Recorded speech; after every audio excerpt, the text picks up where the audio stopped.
President Marcos, you will never be loved.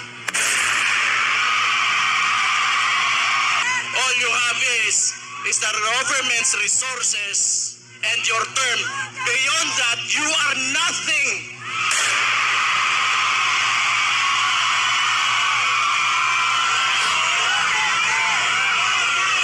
Ang imong amahan, ipalubong sa akong amahan, pero akong amahan, ipapreso nimo, butang.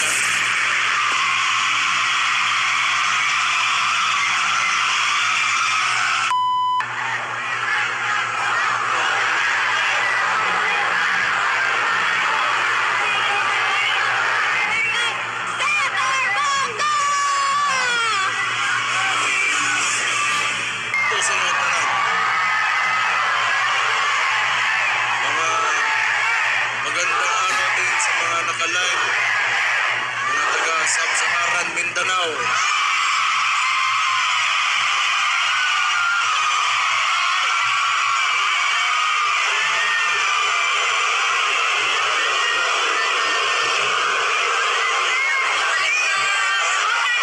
Diba mo, bago ko sa gulo na nakutagaw mag Bisaya aron gatong mga makatungog makasabot po itong mga uban natong naminaw diha ngas gawas. Unang-unas tanan, magpasalamat ko sa inyong ginapakita ang suporta sa kuamahan.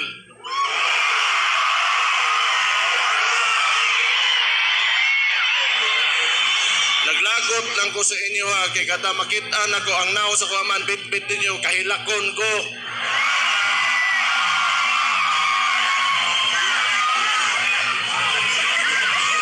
Mugara po mo.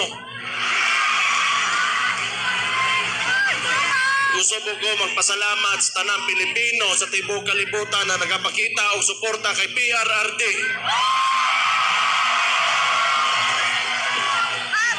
Kabomos, tinuod lang, sukag nga giaresto ako amahan illegally. Wag yung ko kasabot sa kong gibati. It has been a roller coaster of emotions for me, tinuod lang. But every time makita na ko suporta ninyo, makusgan yung ko. Salamat kayo.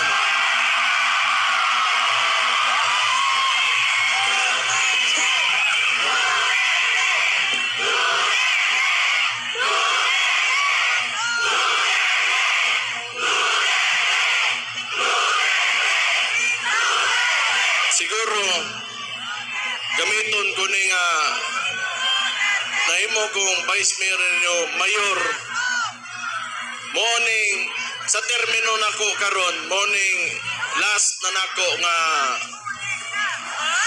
araw ng Davao sa termino nako karon wa ko makibaw kung unsa bagay kinaog ang kaugmaan o yung future ng sistema ng politika dito sa Pilipinas. Kaya it seems to me the stories that I've heard about martial law and oppression is synonymous with the Marcos family name.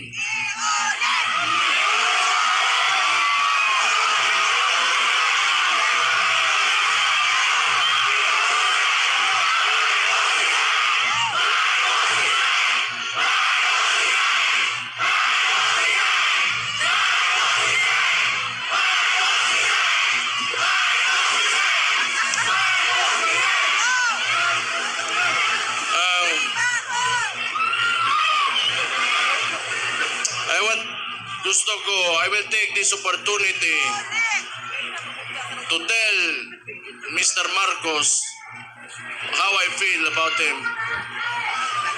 Mr. President Marcos, you will never be loved.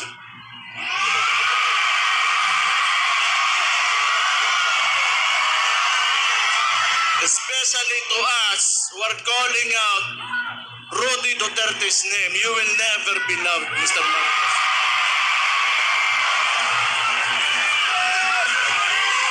We will stand up and we will fight back.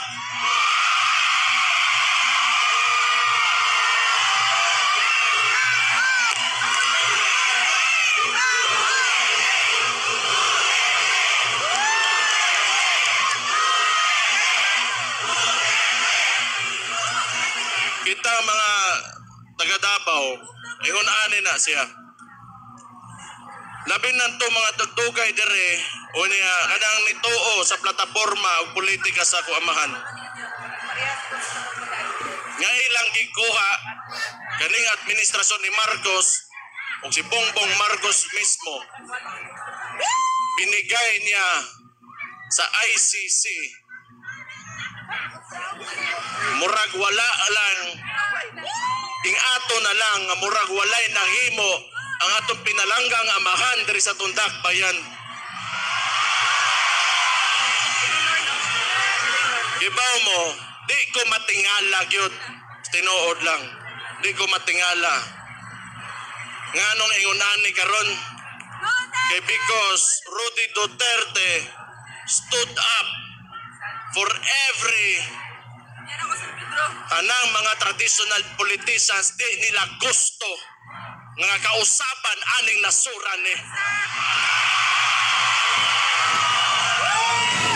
Una, along aning with Marcos o kaning mga uban ring mga bagagnaw ng mga politiko.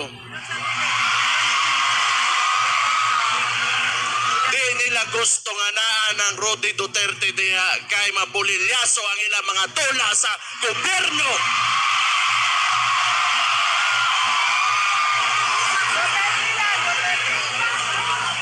Gusto ko lang niingnon kay Bongbong Marcos.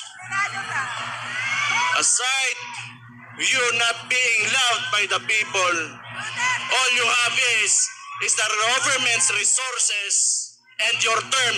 Beyond that, you are nothing.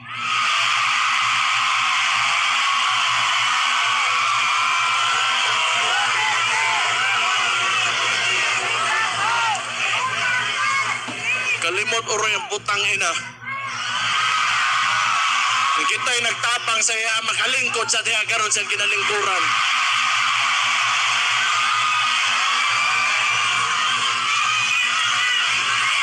And I truly pray, Mr. Marcos, that you will be able to finish your term. I pray.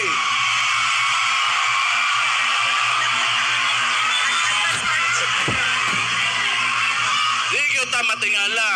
Kaya kung ang sapo para sa ilang para pampadugay sa oras sa trabaho, ang sapo sa tuwa, mutaot o mga pamilya, mga komunidad, o mga inosenteng kinabuhi.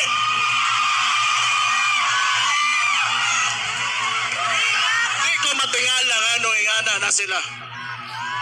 Sige lang.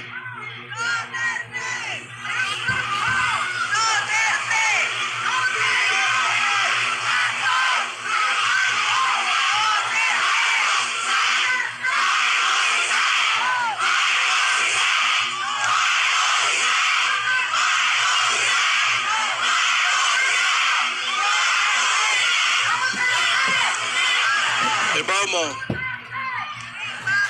si Rudy Duterte, nga nung naaresto siya, naasa diya karon sa ICC, kay ning barog siya sa iya mga tinuuhan sa politika, nga tanaw niya, mo'y makapasaka o makapalambo sa kinabuhi sa mga Pilipino. Okay ba mo, dili gini panahon nga magluya-luya ta. Dili ni panahon para magluya-luya ta. Dili nato sayangon ang sakripisyo nga gipakita ni Rudy Duterte. Di gyud ni mahuman karon ug di na gyud ni mahuman.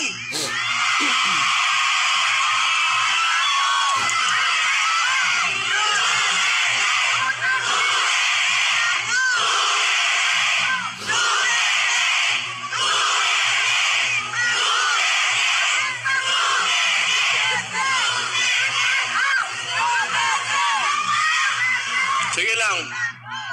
Basta kita labi nitong mga contemporaries na ko, some older and a little bit older than me, a little bit younger than me, kita gipatako ta ng mga Dabawenyo. Dabawenyo, mapursikihon. Ang Dabawenyo, isog. Ang Dabawenyo gusto kaayuhan. Ang Dabawenyo gusto kamaturan. Ang Dabawenyo garboso. Mabuhay mong tanan.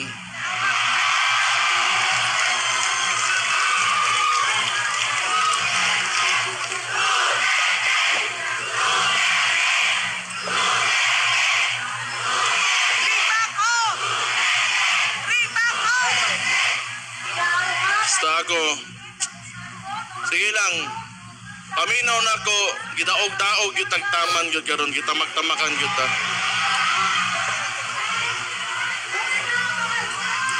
Kaya wala lagi mo, wala na yun ko po dire, wala na. Kung dili tungod sa inyo, mo nang pasalamat na lang yun ko. Ako, usar ako katao, anak ko sa kuamahan, pero dili ko gaingon ani mga istoryani, wa ko gaingon ani. Kay tungod anak ko, dabawin nyo, kung dili kay tungod, Pilipino ko nga nito o gusto ka presidente nga nangandoy nga makahimo sa nasod na kagustuhan o ganang makapahayag sa kaugmaon sa tanang Pilipino. Dili ni tungod kay atuan, dili ni.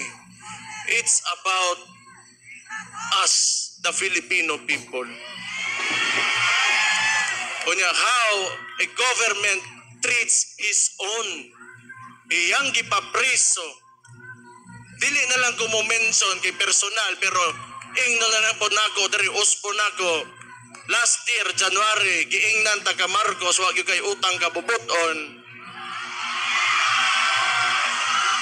Ang imong amahan, ipalubong sa akong amahan, pero akong amahan, ipapreso nimo, butang ina ka.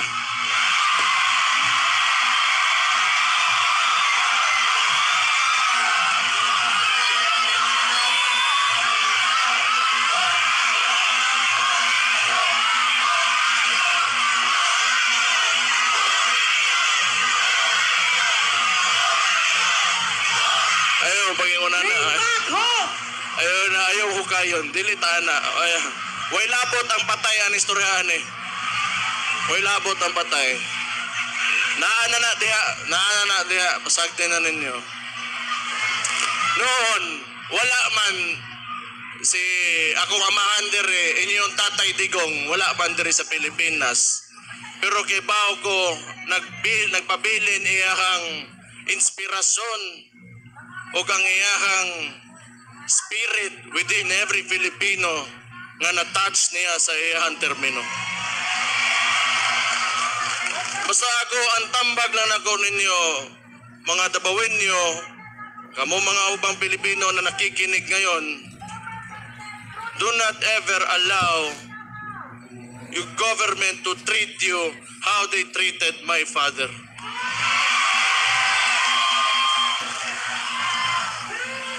Usap,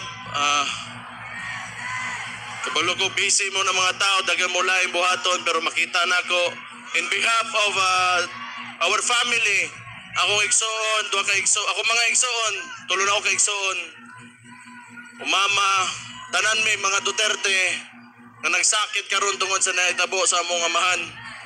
Salamat kaayo, gyud sa inyo suporta, salamat kayo sa inyo ginapakita. Wala na ko'y maingon sa inyo kung hanto diri na lang gyud may, to diri na lang may, pero sobra-sobra na kayo gipangita. Gipakita sa mga salamat kayo. Pero samtang ni apata diri, di gyud ta maundang o di gyud ta mapildi, basta nagkahiusa lang ta mga dabawin nyo. Mabuhay ang Davao City!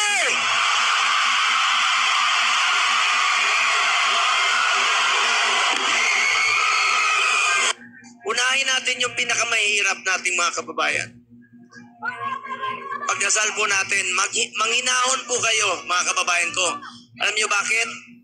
Maaring gamitin natin, ipahiwatig lang natin ang ating nararamdaman.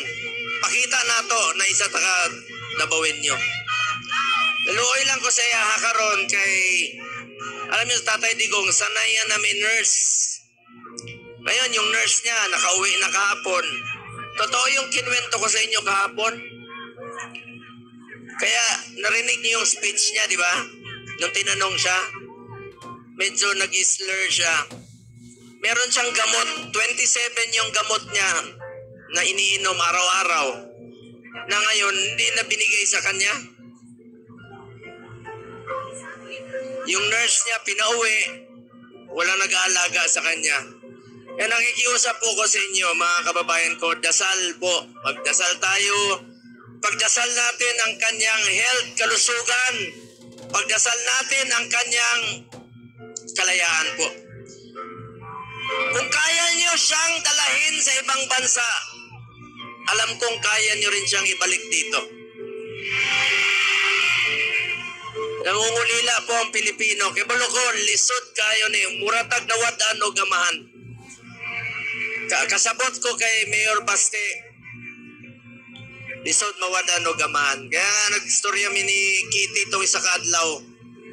Inaanak na ako na si Kitty, ingon niya. Pero isog yun yung Duterte. Dugong isog yun eh. Kitty is Mayor Baste. Kita yun mo sa ilang pinaglalaban nila. Si Kitty, nastorya na ako to isa kaadlaw. Pero lumakaon sa iyang itubag sa ako. Yun niya, Ninong Bong. Wala na akong tatay. Ikaw muna ang tatay ko ngayon. Pero wag kang umiyak, sabi niya. Ngayon ang panahon na magkaisa tayo, straightforward tayo, at be strong tayo. Sana. Kagabi pa ako nakikiusap sa mga politiko. Sa mga politikong minahal kayo ni Tatay Digong, pinansin kayo ni Tatay Digong. Sana naman po, huwag niyong kalimutan si Tatay Digong. Sana naman po, yan lang po pakiusap ko sa inyo. Kung kaya niyo siyang dalahin sa ibang bansa, ibalik niya siya dito.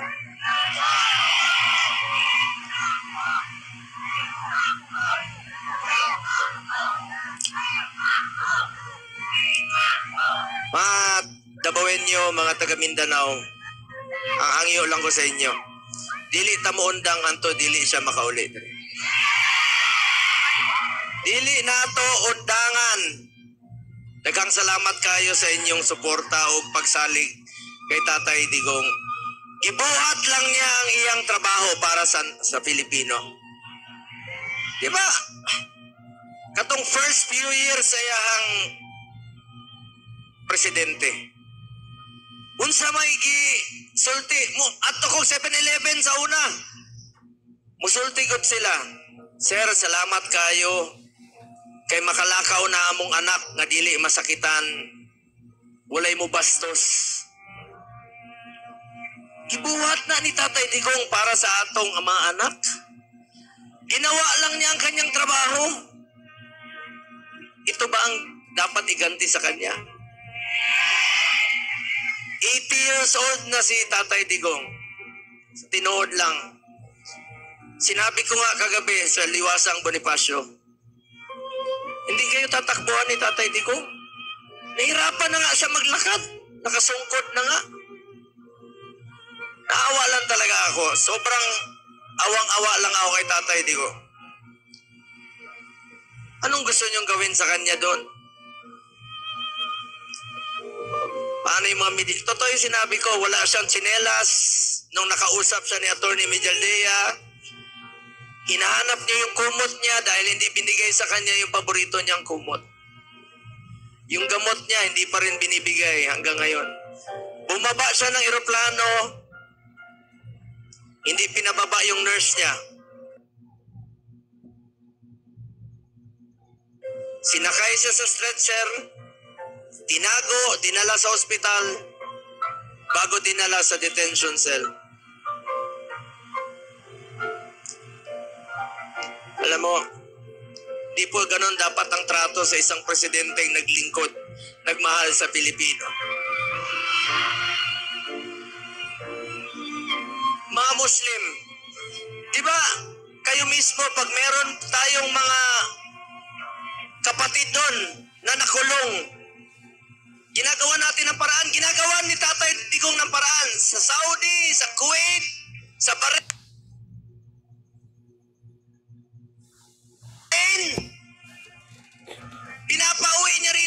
ginagawa niya ng paraan, sinusulatan niya.